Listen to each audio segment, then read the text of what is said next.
At whatever point that you recognize that the momentum feels like it's against you, step away from it. Back away from it. Set it aside. Turn it over to the universe. Give it to the universe. Say something like, you know what I want. I've set it all in motion. Do your best with this. I'm out of here for a little bit. Because you're the only one messing it up. You put it into the vortex, and the vortex is doing its job, and law of attraction is doing its job. And even more, source energy is all over it. And all kinds of cooperative components are coming into place. But there is a human tendency, Esther has it too, to be in control of things, and it's in control of conditions. You see, you don't want to try to be in control of conditions. You want to be in control of your own vibration, and the conditions will follow. So when you're trying to be in control of conditions and you can't control them, now your vibration's all out of whack, and now the universe is responding to an out of whack vibration. So just relax. Esther remembers watching someone in a big, beautiful motorhome. It was at least $1 million bus. It was beautiful and shiny and new. And there was a big sign on this gate that said, if you are longer than 40 feet, do not turn here. Make the loop all the way around. In other words, rather than turning from here where there wasn't enough room, go all the way around and you can get right out. Well, they didn't see the sign or whatever and turned and scraped the whole side of their beautiful bus on the gate at this RV park and tore the gate right off of its rack, an electric gate, and did thousands of dollars of damage to the side of their bus. The doors wouldn't even open on the lower bins. It was a big thing.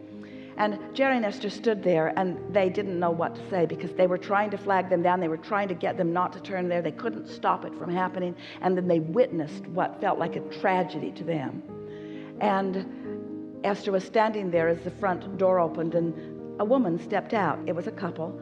And Esther said, oh, I'm so sorry about that. She said, it's just paint and metal. It's just paint and metal. And Esther said, oh my God.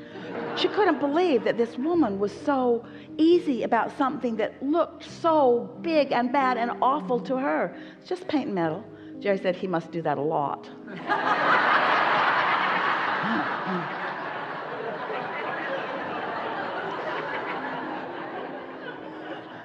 She's adapted. But we would like all of you to adapt to things happening, and so what? Oh good, something else to create around. Since you are an eternal being and there's never-ending wonderful things for you to focus upon and be the steward of it becoming a reality about, then is there really any reason to be upset about anything or to put unnecessary time restrictions on yourself, to get all bound up, to measure yourself against what? There's only one thing that you want to care about, and that's being in the receptive mode. And not because of what it will yield you, because how it feels when you're in the receptive mode.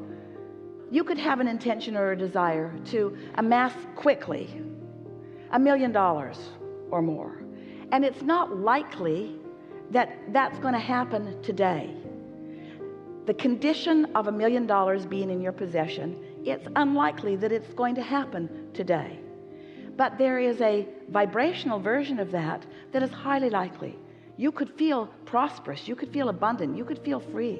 You could find the vibrational version of that. You could find the unconditional version of that. You could have said, I'm sending my well wishes to all of these people I love vibrationally. And they're getting so much glut of stuff in the mail right now, mine will stand out when they get it in February or March. Esther receives so much mail and correspondence and well wishes that the girls just put it in boxes. They try to categorize it for her, and when she comes to look at it, she's overwhelmed by it. Even if she spent the whole week that she's going to be home, she couldn't even open it all or read it all or respond to it all. And she said to us years ago, Abraham, what should I do about this? What should I do about all of these kind people sending me all of this whatever that they want me to respond to? And Abraham says, see it and receive it with the love that they have sent it, and project to them an appreciation for what they have done, and recognize that the greatest value came to them when they wrote it, when they offered it, not when they're getting something back from you about it. In other words, find a way to put yourself in the receiving mode every time as much as you can. It's all about self-soothing. Because if you're mad at yourself for not getting it done, if you're angry that you haven't checked off your list on something, if you're worried that someone will judge you or that they will be disappointed because they didn't hear from you, or any of those things that sometimes you all feel about different things like that, then you're not in the receptive mode. And the receptive mode is all you have to give to anyone.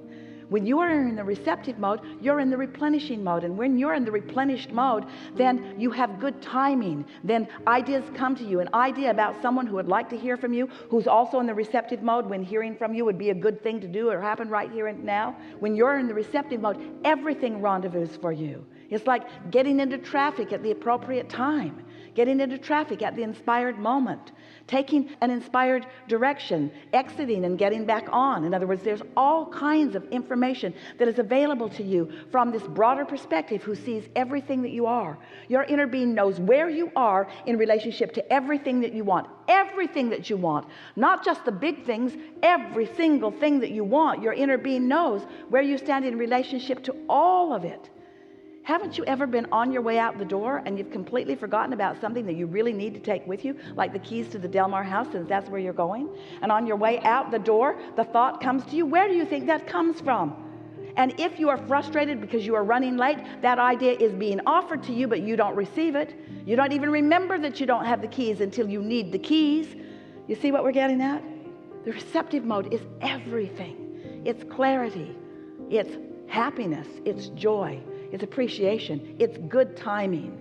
It's right place, right time. It's life-giving. It's health. It's well-being. And it's a whole lot of things that are going to turn into really good stuff as a result of staying in that vibration more of the time.